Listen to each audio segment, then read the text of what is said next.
नमस्ते साथीहरू, यहाँहरूलाई हार्दिक स्वागत छ हाम्रो च्यानल नेपाल क्रिकेटमा। आज पनि हामी सदा चाहिँ टियु क्रिकेट मैदानको अवस्था बारेमा, टियु क्रिकेट मैदानको काम के कति भइरहेको छ त्यसको बारेमा तपाईहरुलाई जानकारी दिनको लागि आइसकेका छौँ साथीहरू। यति बेला साँझको समय छ अनि पानी पर्ला जस्तो छ। तैपनि तपाईहरुको लागि चाहिँ हामीले यो टियु क्रिकेट मैदानको कामको गतिविधिहरूको बारेमा यहाँको काम के भइरहेको छ त, कतिको चलिरहेको छ त, कहिले सकिन्छ त, त्यसको बारेमा केही कुराहरू देखाउनको लागि आइसकेका छौँ साथीहरू। हाम्रो च्यानललाई तपाईहरुले जतिको हेर्नुहुन्छ त्यतिको सब्स्क्राइब चाहिँ गरिदिनु भएको छैन। हाम्रो च्यानललाई चाहिँ सब्स्क्राइब गरिदिनु होला साथीहरू। सँगसँगै अब चाहिँ हामी मैदानतर्फ तपाईहरुलाई लैजान चाहन्छौँ। पहिले चाहिँ हामी मेन गेटबाट भित्र छिरेका छौँ साथीहरू। तपाईहरुले देखिरहेको खाल्डो चाहिँ यो पहिलो फ्लड लाइटको लागि खनिएको खाल्डो हो साथीहरू। यहाँ काम हुँदैछ। हिजो पानी परेको हुनाले यहाँ खाल्डोमा थोरै पानी पनि देख्न सक्नुहुन्छ तपाईले। सँगसँगै यहाँ साथीहरू काम पनि गर्दै हुनुहुन्छ हैन, एकदमै तीव्र गतिमा काम गर्दै हुनुहुन्छ। तपाईहरुले देख्न सक्नुहुन्छ ग्राउन्डको अवस्था र बाहिरको त्यो अवस्थाहरू साथीहरू हैन, एकदमै तीव्र गतिमा काम भइरहेको छ, एकदमै राम्रो काम भइरहेको छ। अहिले चाहिँ हामी यो प्याराफिट बन्दै गरिएको एरियामा आएको छ साथीहरू। तपाईहरु देख्न सक्नुहुन्छ यहाँ प्याराफिट बनिरहेको छ हैन। पहिले चाहिँ यो एरियामा ठुलो ठुलो खाल्डोहरू खनिएको थियो साथीहरू, ढलानहरू गरिरहेको थियो। अहिले चाहिँ त्यो ढलानहरूलाई चाहिँ पुरेर चाहिँ आफ्नो सेपमा ल्याउने कामहरू चाहिँ भइरहेको छ। तपाईहरु देख्न सक्नुहुन्छ आफ्नो सेपमा आइसकेको छ। ठुला ठुला पिल्लरहरू पनि बाँधिसकिएको छ साथीहरू, माटोले पुरिसकिएको छ। अब यसमाथि चाहिँ सानो भवन बनेर चाहिँ यसमाथि चाहिँ चियरहरू आउनेछ, लेबलहरू लाग्नेछ साथीहरू। यसमाथि तपाईहरुले हामी माथिबाट पनि देखाउनेछौँ, तपाईहरु माथिबाट पनि देख्न सक्नुहुन्छ साथीहरू। यता देख्न सक्नुहुन्छ कति तीव्र गतिमा चाहिँ यो कीर्तिपुर इन्टरनेसनल ग्राउन्ड बनिरहेको छ। तपाईहरु देखिराख्नु भएको छ साथीहरू।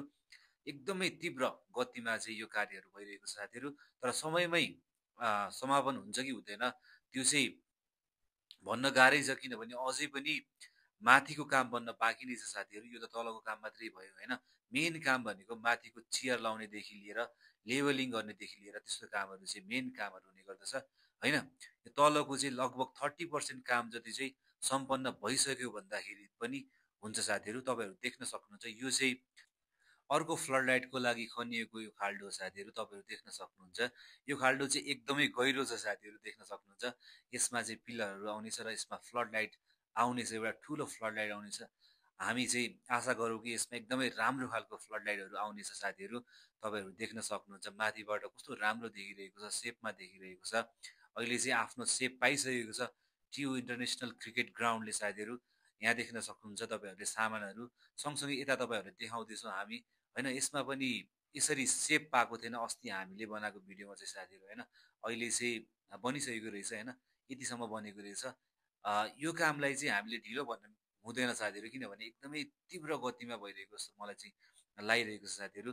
अरू ग्राउन्डहरू तपाईँले हेर्ने हो भने कति वर्ष लागेको छ यति काम हुनलाई पनि।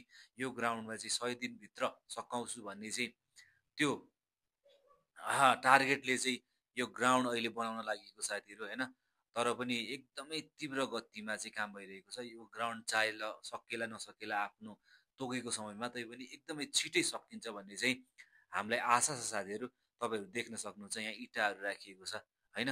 सँगसँगै कामहरू अलिअलि भइरहेको छ। अहिले चाहिँ यो टाइम ब्रेक टाइम भएको भएर चाहिँ साथीहरू यहाँ कामदारहरू छैन। तपाईहरु देख्न सक्नुहुन्छ यो चाहिँ अर्को फ्लड लाइटको लागि खनिएको खाल्डो साथीहरू। हिजो पानी परेको हुनाले चाहिँ यहाँ पानीले भरिएको छ साथीहरू हैन। तपाईँ डोजर देख्न सक्नुहुन्छ। त्यहाँ मान्छेहरू काम गर्दै हुनुहुन्छ। केही मान्छेहरू चाहिँ अहिले रेस्ट टाइममा बसिराख्नु भएको छ साथीहरू। तपाईहरु देख्न सक्नुहुन्छ यहाँ थिचिएको छ हैन। यहाँ अगाडि तपाईहरु देख्न सक्नुहुन्छ।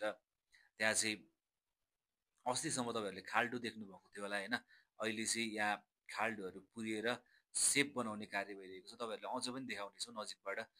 कीर्तिपुर मैदानले आफ्नो सेप पाएको छ भनेको छ हैन। कतिको सेप पाएको छ त तपाईहरुलाई एकछिनपछि नजिकै गएर देखाउने साथीहरू। यहाँ देख्न सक्नुहुन्छ तपाईले हैन। यो ग्राउन्ड उतापट्टिको दृश्य, अघि देखाएको दृश्य तपाईहरुले देखाउँदैछु साथीहरू। यतापट्टि पनि कामहरू भइरहेको छ। त्यहाँ खाल्डो थियो, तपाईहरु पुरिसकेको देख्न सक्नुहुन्छ। त्यहाँ माथि चियरहरू आउनेछ हैन। यो बनेरै भवन भनौँ या के भनौँ, यो निर्माण भयो भने चाहिँ त्यहाँ माथि चाहिँ चियरहरू आउनेछ साथीहरू। तपाईहरु देख्न सक्नुहुन्छ। यो ग्राउन्ड पनि एकदमै पानी परेको छ हैन, ढाकिएको छैन। अब पछि चाहिँ यसलाई बनाउँछ होला, राम्रो ग्राउन्ड पनि ढाक्छ होला हैन। अहिले चाहिँ झारहरू पनि उम्रिएको देख्छु म यहाँ हैन साथीहरू। तर पनि यति चाहिँ खुसीको कुरा के हो भने यो ग्राउन्ड चाहिँ तपाईँको एकदमै छिटो एकदमै तीव्र गतिमा भइरहेको छ साथीहरू। भनेको समयमा सम्पन्न होस् हामी यही चाहन्छौँ होइन।